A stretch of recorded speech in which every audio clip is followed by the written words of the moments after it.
Welcome to Stoic Living Today. I'm really glad you're here because this conversation might just shift how you see yourself and how others see you. Ever met a man who doesn't say much, but when he does, people stop and listen? He's not the loudest, not the flashiest, but somehow he commands quiet respect. Here's the twist. It's not what he says that sets him apart. It's what he chooses not to say. There's a secret that truly intelligent men carry, and it's not about being able to name every capital city or quote every philosopher. No, their strength isn't in what they know. It's in when they choose to stay silent, because sometimes the most powerful message you can send is sent without saying a single word. Over the years, I've studied people. Through ancient Stoic texts, and also through quiet afternoons in cafes, just watching human nature in motion. And one truth has become crystal clear. The wisest men don't waste their words. They don't rush to fill silence. And they definitely don't say things that slowly chip away at their credibility. Today, we're diving into 7 things intelligent men never say. Not because they're perfect, far from it, but because they've learned, often the hard way, that these phrases do more harm than good. Let's get into the first one. 1. I already know that. It's a phrase we've all said before. It sounds harmless, even confident. But underneath, it reveals something far less flattering. A closed mind. An intelligent man knows better. He knows that the moment we believe there's nothing left to learn, we stop growing. Let me tell you a story. Years ago, I was working with a mentor, an older man who spoke little, but carried himself with a kind of quiet certainty. We were reviewing a process I'd done dozens, maybe hundreds of times before. He began explaining a detail, and I, without thinking, cut him off. Yeah, I know that already.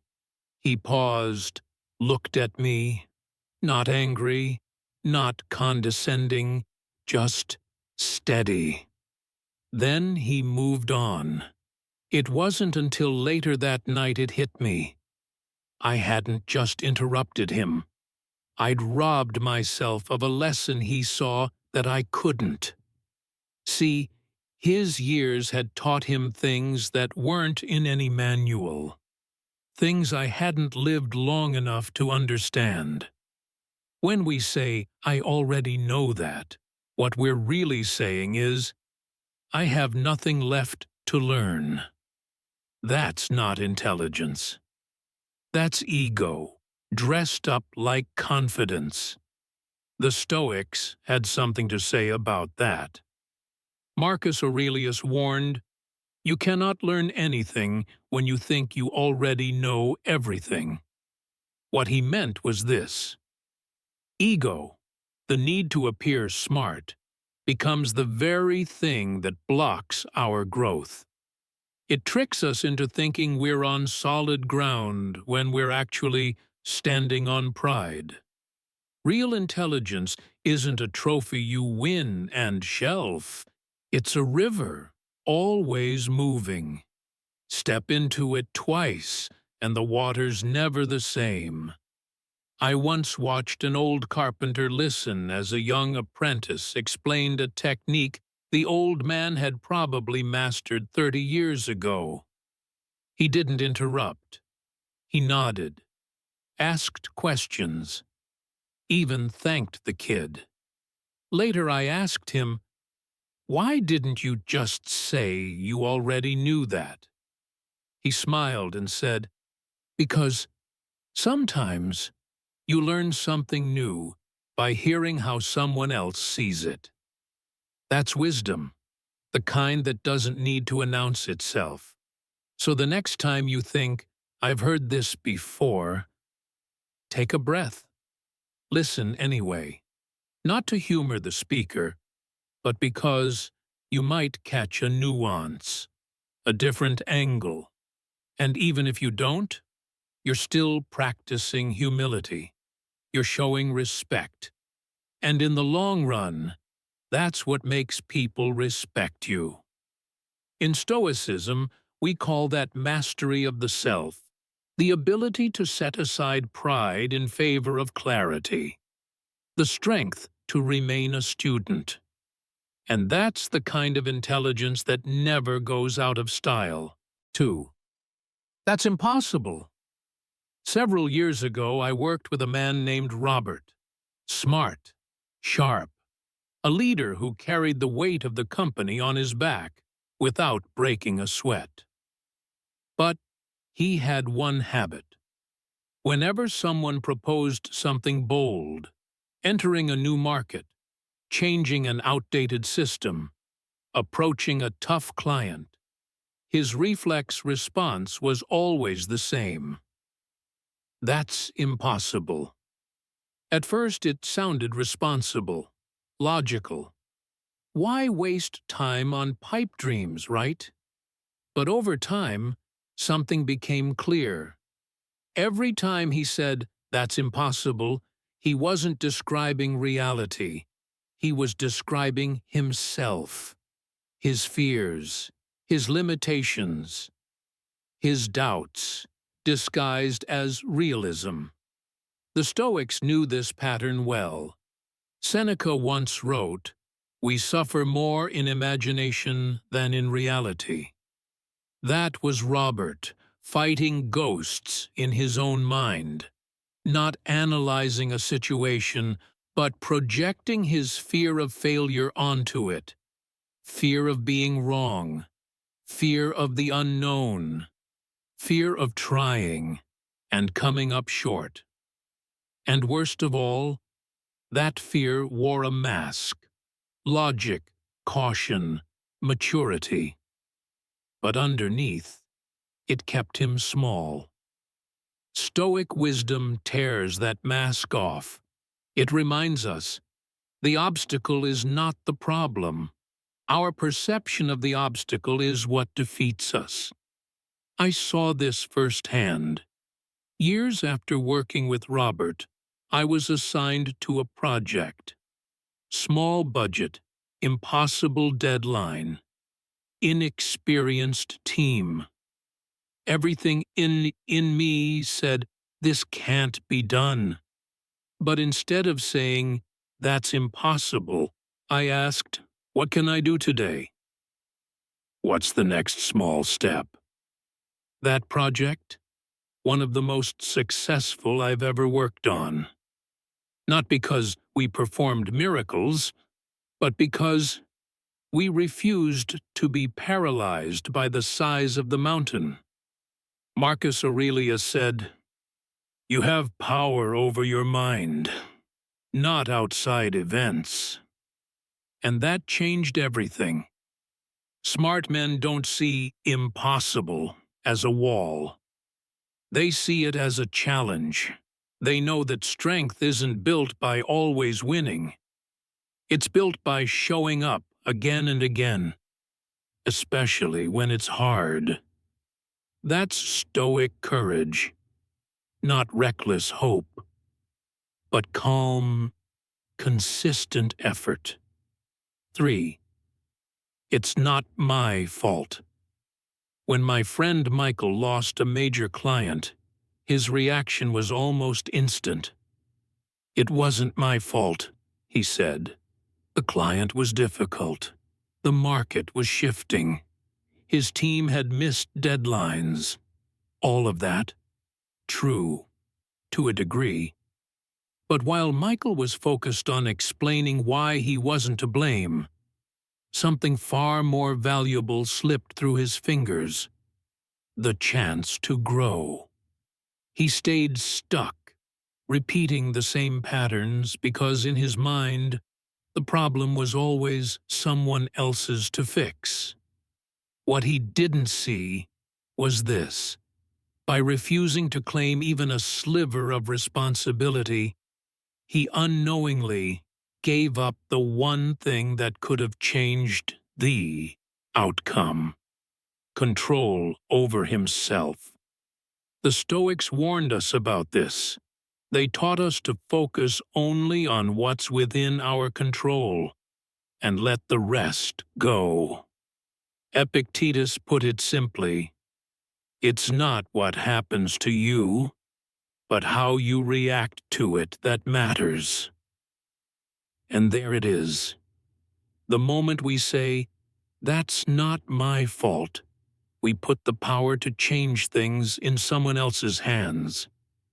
We sit and wait for them to fix it, to apologize, to do better, but when we accept even a small part of the responsibility, something shifts. Suddenly, we're not passive anymore. We become active, not powerless, but powerful. In my own life, I've seen this play out again and again. There were moments where I could have blamed others, maybe even justifiably.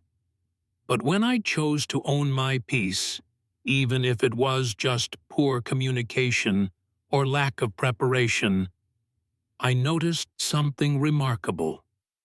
New doors opened. People listened differently. Solutions appeared. And perhaps most importantly, I started trusting myself more. Why? Because responsibility, real, honest responsibility, builds internal strength. It tells the world, I don't need to be rescued. I can handle this. Blame is easy. Responsibility, that's hard. But that's where strength lives.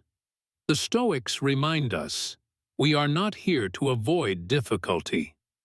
We are here to rise above it. And that rising begins with a simple, powerful question. What could I do differently next time? That's how intelligent men lead. Not by pointing fingers, but by finding a way forward. Chapter 4. I don't need any help. Let's talk about one of the most dangerous lies a man can tell himself. I don't need any help. Sounds noble, right? Independent, strong, the stuff of lone wolves and self-made heroes. But underneath, it's not strength speaking. It's pride, quiet, corrosive, and blinding. This belief isolates us. It convinces us that suffering in silence is some kind of virtue, and slowly it wears down the very resilience we think we're preserving. I was reminded of this reading about Abraham Lincoln. Yes, the Abraham Lincoln. History often paints him as stoic, burdened, solitary. A man carrying the weight of a fractured nation on his shoulders. But look deeper. Lincoln didn't lead alone. He leaned heavily on others. He surrounded himself with advisors who challenged him. He sought out opinions that contradicted his own, not because he lacked confidence, but because he knew. Wisdom doesn't grow in isolation. It grows when you're humble enough to admit you don't know everything.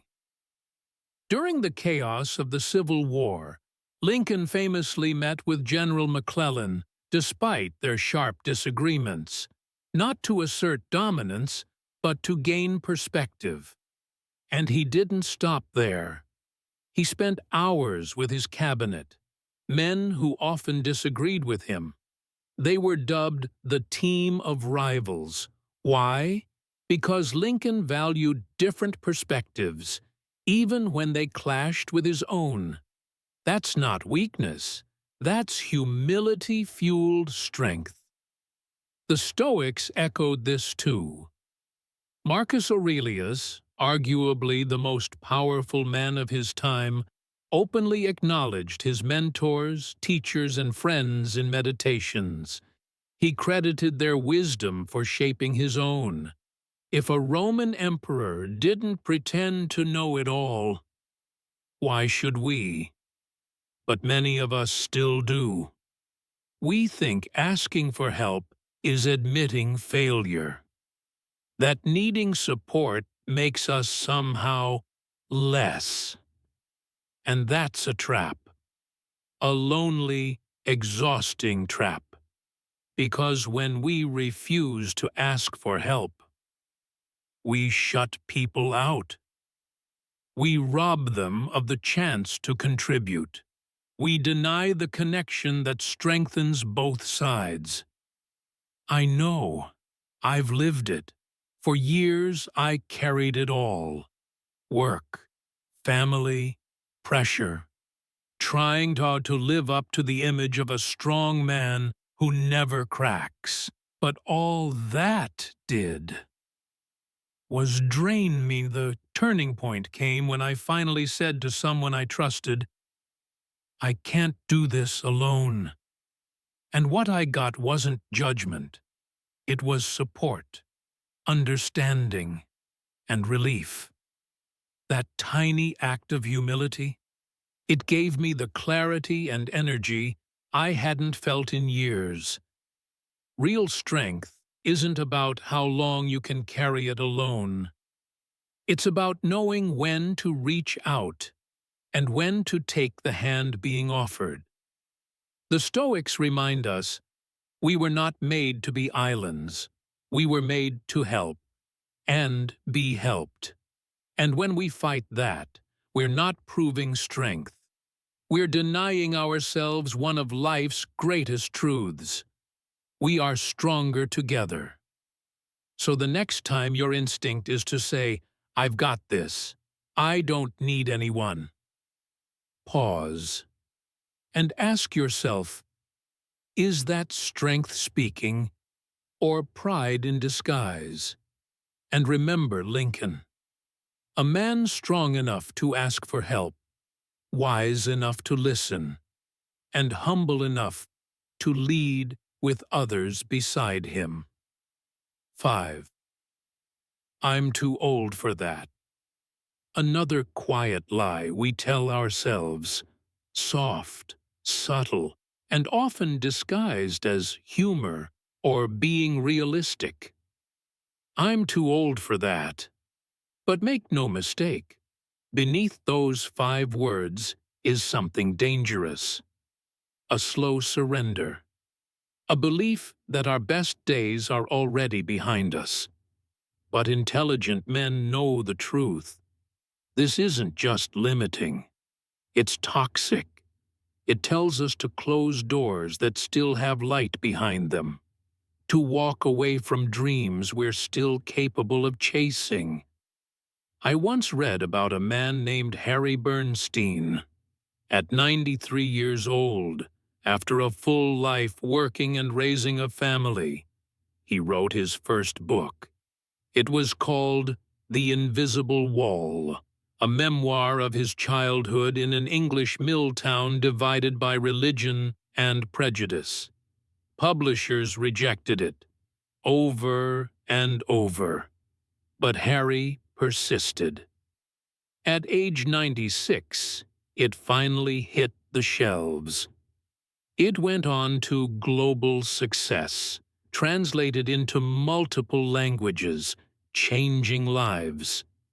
He didn't stop there. He wrote 3 more books. After 96, Harry didn't say, "I'm too old." He didn't listen to the voice that said, "It's too late." He chose courage. What stood out most to me wasn't just his achievement, it was his belief that life still had something for him, that he still had something to give. And that courage? It's not reserved for rare people like Harry. It's a choice, one we all face. Every day we can ask, have I missed my chance? Or, what can I still do now? The Stoics didn't see age as a limit. Marcus Aurelius reminded himself often that yes, death is inevitable. But until it comes, we have a duty to live, to learn, to serve. I've seen men in their 60s start businesses, learn new crafts, mentor others. I've seen others retreat, not because they had to, but because they believed the story. It's too late. The difference? Not time, mindset. A man who says, I'm too old, has closed the door. But a man who asks, what's still possible? He flings it wide open. Because age doesn't make us irrelevant. It makes us richer, with experience, clarity, resilience. These aren't signs of someone who's done. They're the tools of someone just getting started. That's stoicism. That's wisdom. And that's power. Let's talk about one of the most seductive lies we tell ourselves. 6. I'll do it later. It sounds harmless, rational even, like a promise to ourselves that we'll eventually get around to the important things. But here's the truth. Later is a graveyard. It's where the best intentions go to die, silently, without a sound. Wise men understand this. They've learned, often the hard way, that delaying what matters doesn't buy you time. It steals it. Every time we tell ourselves, I'll call them tomorrow. I'll apologize next week. I'll start that project when things settle down. We are gambling with something we don't own. Time. I once knew a man named Thomas. By all appearances, he was doing everything right.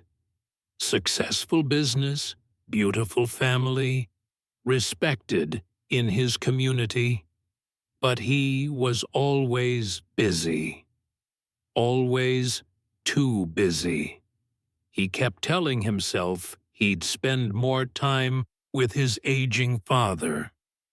Later, after work slowed down when the calendar cleared, he postponed the fishing trip they'd planned, delayed phone calls, put off visits saying he'd catch up soon. Then, one day, later ran out. His father passed away suddenly, and Thomas was left with a phone full of unsent drafts and a heart full of words never spoken. Years later, he told me this story, not to seek sympathy, but as a warning. We think we have time, until we don't. The Stoics were brutally honest about this. Marcus Aurelius reminded himself daily, you could leave life right now. Let that determine what you do, say, and think. Not to be morbid, but to sharpen his urgency. It wasn't just a philosophy. It was a mindset, a practice that intelligent men adopt. Because they know the clock isn't in our hands. Time doesn't wait for us to be ready. It doesn't pause for us to feel confident. It moves, regardless of our plans or intentions. What we delay today, we may never get the chance to do tomorrow.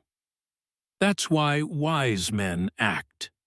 They don't wait for perfect clarity. They don't wait for the perfect moment, because they know it almost never comes. They make the call.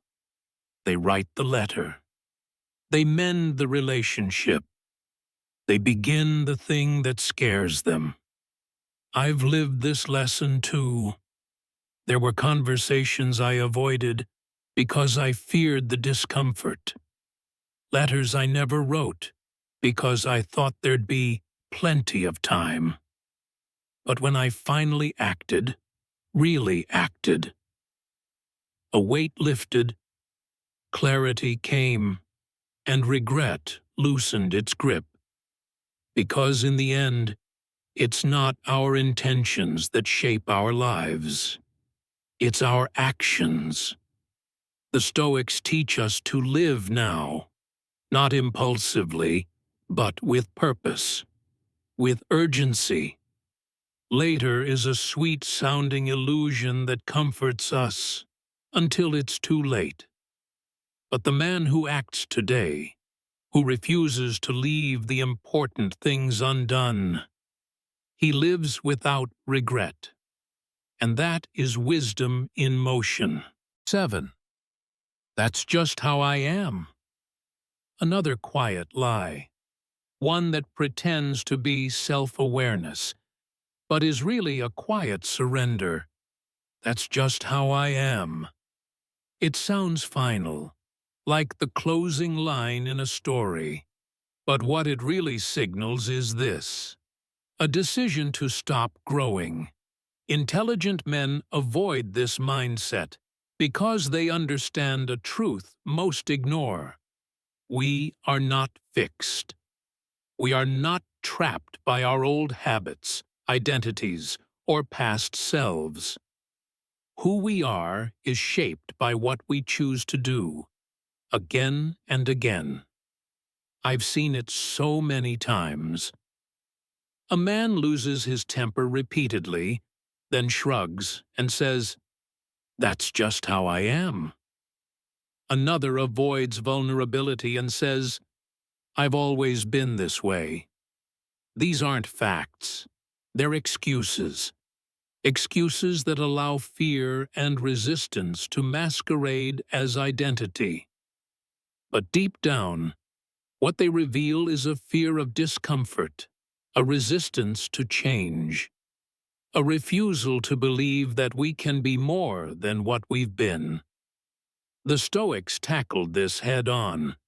Epictetus said, "It is not things themselves that disturb us, but our judgments about them." Likewise, it's not our nature that limits us. It's the stories we tell ourselves about our nature. Change is uncomfortable. It demands self-honesty. It means letting go of the familiar, even if that familiar is painful. But the Stoics believed that self-mastery is our highest calling, not because it's easy, but because it's necessary for a life of meaning. Growth asks hard questions. Am I really like this? Or is this just easier than changing? Intelligent men choose the harder path, not because they hate who they are, but because they respect themselves enough not to stay the same. Wisdom isn't a trophy you display. It's a practice, a daily, deliberate choice to be better than yesterday. That's just how I am closes the door on change. But life is change. To resist that is to deny what it means to be alive. The man who understands this doesn't fear change. He welcomes it. He sees himself not as a finished product, but as a work in progress. Unfinished, but willing. And in that willingness lies true wisdom. So, which one hit you? If you've ever caught yourself saying any of these 7 things, you're not alone. I've said them too, more times than I care to admit. But here's the good news. Intelligent men aren't perfect. They just notice their mistakes. and choose to do better. That's what we're doing here. Becoming better. One thoughtful choice at a time. So, which one spoke to you today? Was it, "That's just how I am, ready to be left behind"? Or maybe, "I'll do it later, finally ready to be retired before later becomes never"? Whatever it was, take the next step, because wisdom isn't about perfection. It's about staying curious, staying humble, and always moving forward. If today's message resonated with you, share this video with someone walking the same path. And if you haven't already, subscribe, because the next time I uncover a powerful shift in thinking, I want you to be the first to hear it. See you in the next video.